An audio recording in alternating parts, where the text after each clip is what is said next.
মায়ের অন্তরে কেউ দিও না। দরিদ্র ব্রাহ্মণ বেশি দরিদ্র হতে পারে, কিন্তু মনের মধ্যে একটা পুত্র স্নেহ, পুত্র ভালোবাসায় মুক্ত হয়ে পুত্রকে বিদায় দিচ্ছে না। ওই কেউ কাঁদে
ভূমিষ্ঠ হওয়ার পরে মাতা যখন সন্তান না কাটিয়ে মায়ের উপরে পড়ে দেয়, মায়ের বুকের উপরে নিমিষে মা গর্ভ যন্ত্রণা ভুলে যায়। যায় মা 10 মাস 10 দিন 9 মাসের 8 মাসের সুখ দুঃখ বেদনা সব কিছু ভুলে যায়, একমাত্র পুত্র সন্তানকে যখন বুকে তুলে দেয় না,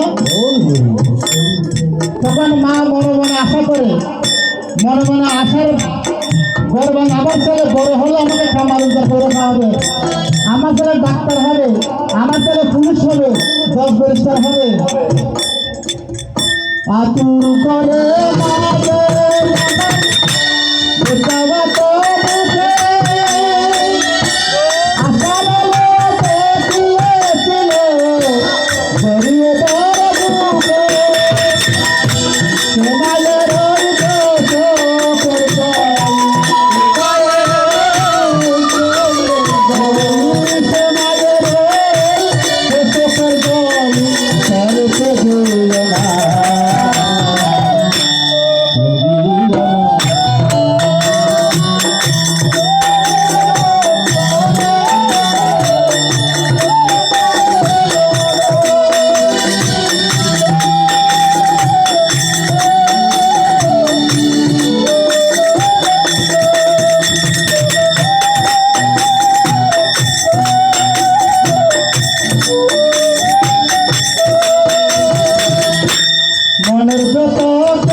মনের ব্যথা কেউ বুঝে না, মা সারা সংসারে মায়ের শরীর সুখ হবে না সারা জনমতরে।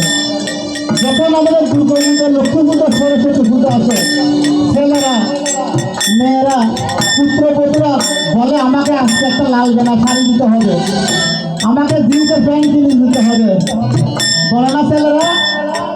কিন্তু মা কিছু বলে না, তোমরা ছেলে খামার আছে কতটুকু, আমাকে দেবে কতটুকু। একবার করে মাই বুঝো বাবা বুঝে, জন্ম হওয়ার সময় মাই বুঝে, যাওয়ার সময় নিজের শরীরে বুঝে।